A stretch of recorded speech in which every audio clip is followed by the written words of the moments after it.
pagi? Pagi. Alhamdulillah hari ini kita bertemu dengan Ibu. Nah, untuk sekarang kita akan membahas mengenai P5. Tentang P5, siapa yang tahu P5 itu apa?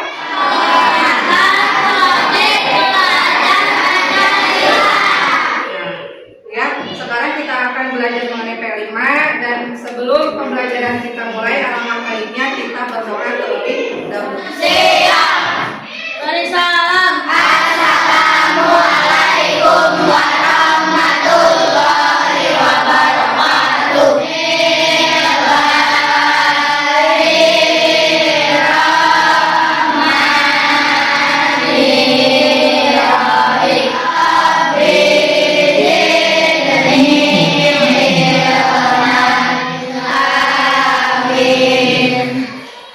Silakan dilanjutkan dengan kebiasaan untuk menyanyikan lagu kebangsaan, lagu nasional kebangsaan kita, lagu Garuda Pancasila.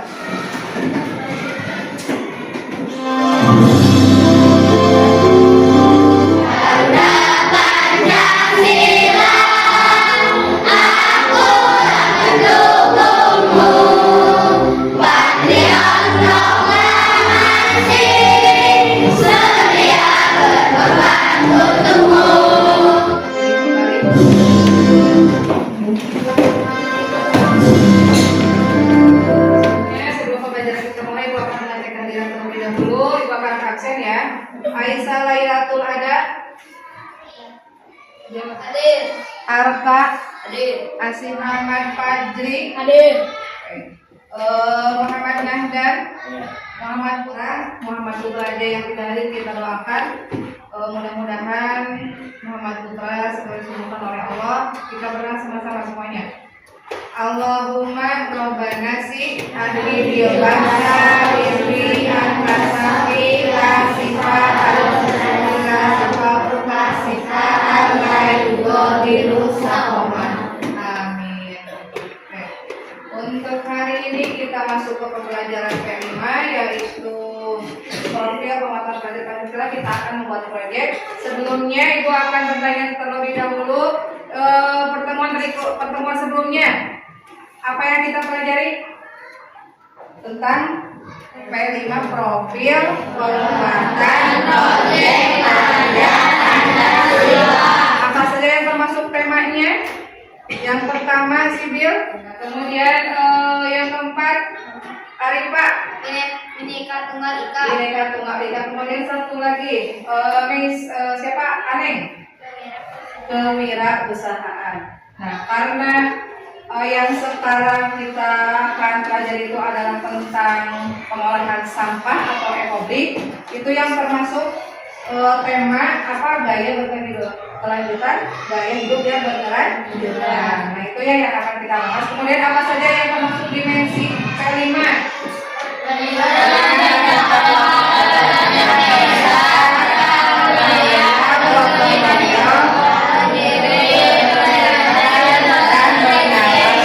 Itulah yang termasuk dimensi P5 atau profil mengenai pengolahan sampah dari botol plastik atau yang dinamakan ekobrik. Yang menjadi tujuan pembelajaran kita hari ini mengenai peserta didik dapat turut berpartisipasi dalam pembangunan global yang berkesinambungan. Kemudian yang ketiga, peserta didik dapat mengurangi sampah plastik. Yang pembelajaran kita hari ini, kenapa kita akan melaksanakan proyek P5 itu, yaitu ini tujuannya.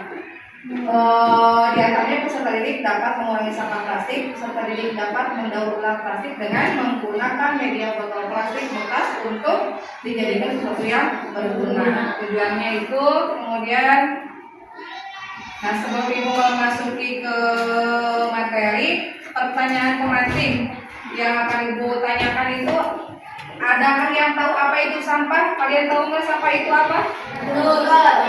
Botol, ada lagi kardus, kaleng yang bagaimana, plastik yang bagaimana yang menjadi sampah itu? Yang sudah tidak digunakan, yang sudah tidak termanfaatkan. Nah, supaya ada manfaatnya, maka kita akan melaksanakan proyek ini mendaur ulang atau membuat sampah plastik menjadi barang yang berguna. Dan apakah kalian tahu jenis-jenis sampah? Tahu? Ada berapa jenis sampah? Yang pertama organik. Apa saja yang termasuk sampah organik? Sampah yang berasal dari sampah dapur, misalkan buah-buahan atau sayur-sayuran yang cangkang-cangkangnya atau apa? Nah, yang busuk-busuk itu ya dari sayuran. Nah, sampah anorganik itu apa? Sampah yang tidak bisa didaur ulang atau yang tidak bisa menyatu dengan tanah. Kalau organik kan bisa menyatu dengan tanah, artinya bisa dijadikan pupuk. Ya, dibikin pupuk kompos, diendapkan dulu seberapa lama, nanti bisa dijadikan pupuk untuk tanaman dan untuk yang khususnya untuk tanaman dan tanam buah-buahan.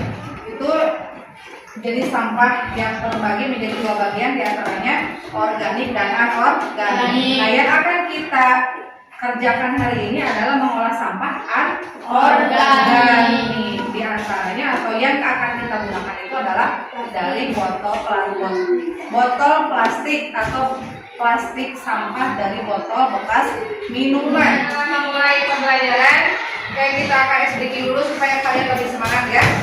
S-breaking kita tepuk semangat. Fokus.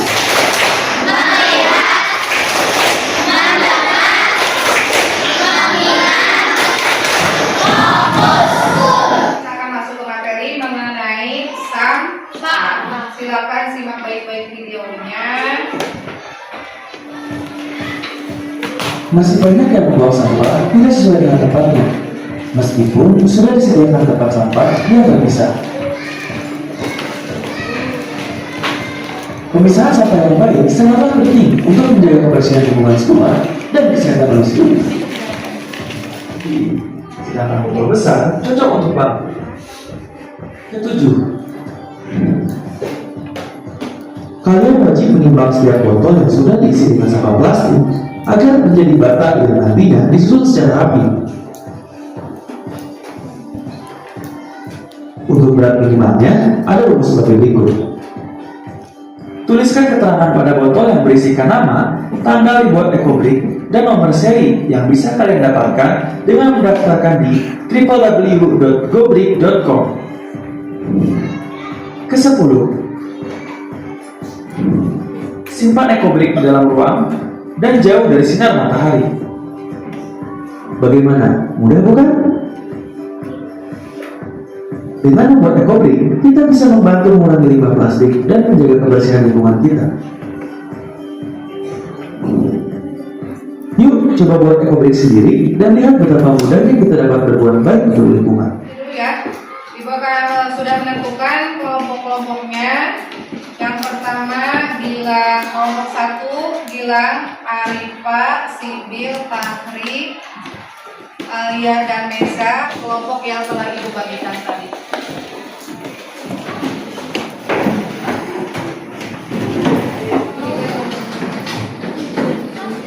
Nyaman. Kalau sudah berkelompok, Ibu akan memberikan soal untuk kalian isi dulu sebelum kita bikin produk atau project. Ini soal bahasa diagnostik untuk kalian isi sebelum kita melakukan project.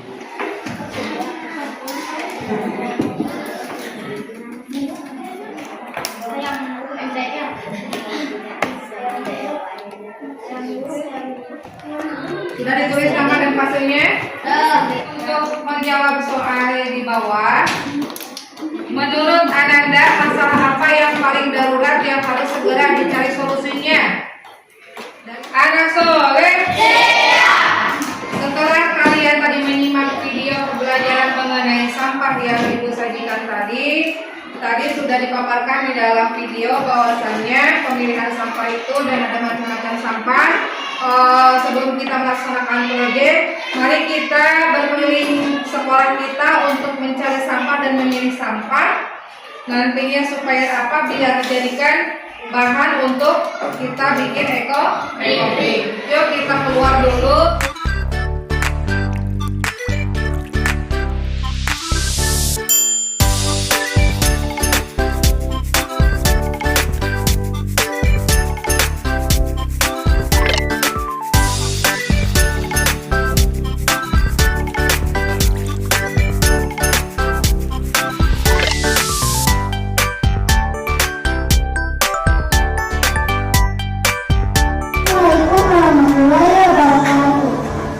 Perkenalkan, nama saya Pari Ramadan dari SDN Prakaraan Nyesal.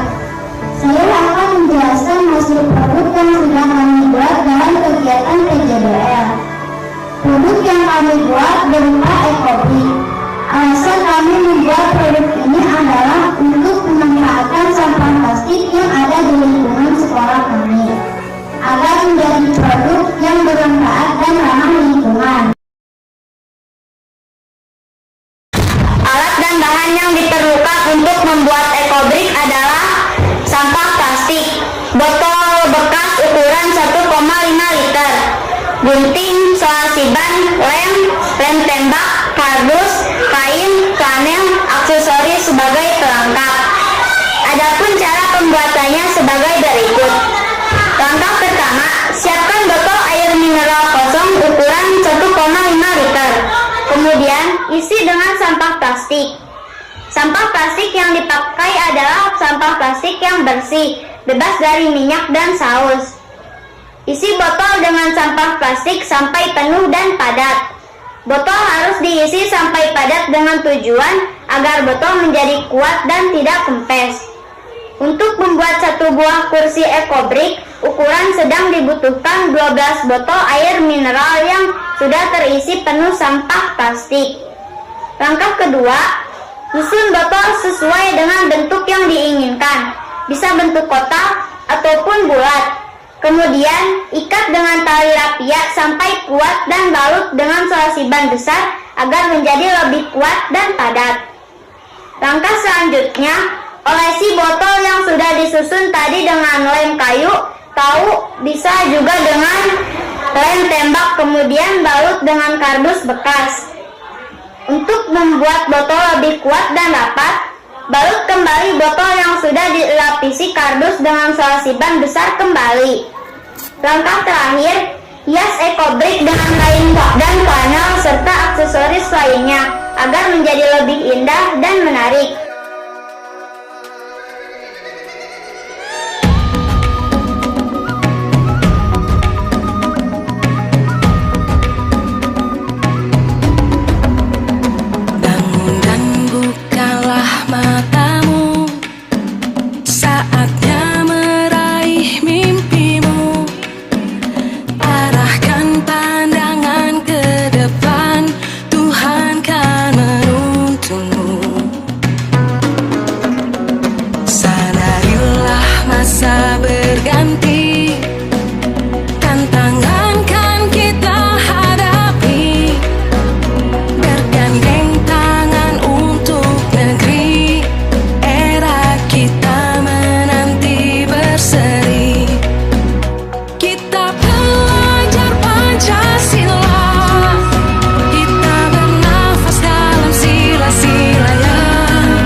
Pengulangan sebagai Pancasila, kita nyanyikan dulu lagu belajar Pancasila. Oke, kita nyanyikan dulu lagunya.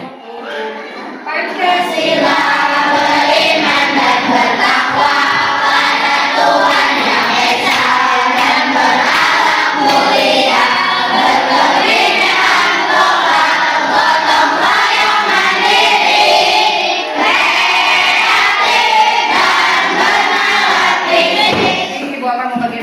KPD yang harus kalian isi per kelompok. Silakan kelompok ini diisi dulu KPD-nya.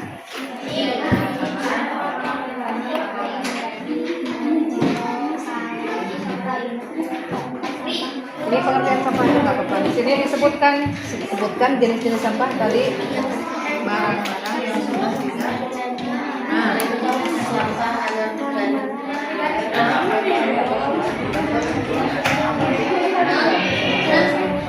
oke, pekerjaan kelompoknya sudah kalian selesaikan semuanya? Selesai. Silakan dikumpulkan ke depan. Kelompok 1, kelompok 2 sudah selesai.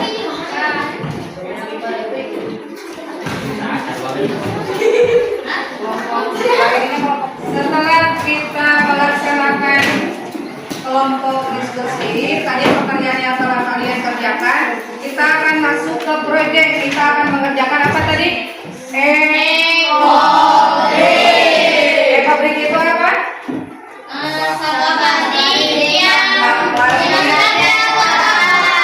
Sampah plastik dimasukkan ke dalam botol bekas, kemudian dipadatkan. Jenis sampahnya yang basah atau yang kering? Yang sudah dibersihkan terlebih dahulu. Sampah plastik ini digunting-gunting terlebih dahulu supaya bisa dimasukkan ke dalam botol.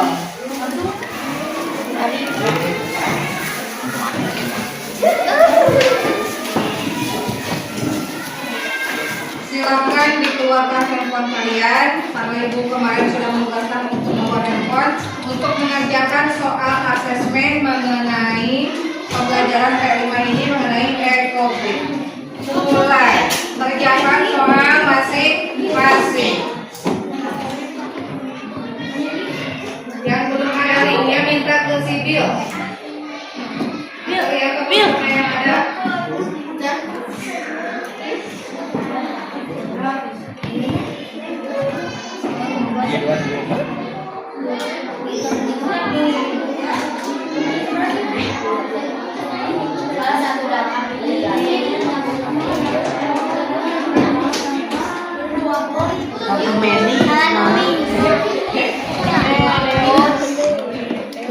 Refleksi dulu mengenai apa yang kita kerjakan tadi. Apakah kalian paham apa itu sampah? Apa sampah itu? Sudah tidak bisa digunakan lagi atau tidak bisa dimanfaatkan lagi. Apa perasaan kalian setelah mengikuti pembelajaran ini? Seru tidak? Kemudian apa yang harus kita lakukan setelah kita melakukan ekobrik atau membuat ekobrik? Mau bikin olahan sampah lagi dari bahan yang lain? Supaya kita bisa memanfaatkan sampah dan mengurangi pencemaran sampah. Ya, mungkin itu yang bisa Ibu sampaikan mengenai ekobrik pengelolaan sampah plastik. Baik, untuk selanjutnya sebelum pembelajaran ini ditutup, alangkah baiknya kita berdoa terlebih dahulu. Waalaikumsalam warahmatullahi wabarakatuh. Waalaikumsalam warahmatullahi wabarakatuh. Silakan untuk berdoa sebelum pulang dan setelah meminta alat tulis kalian, jangan sampai ada yang ketinggalan. Untuk pulang mari kita berdoa dimulai.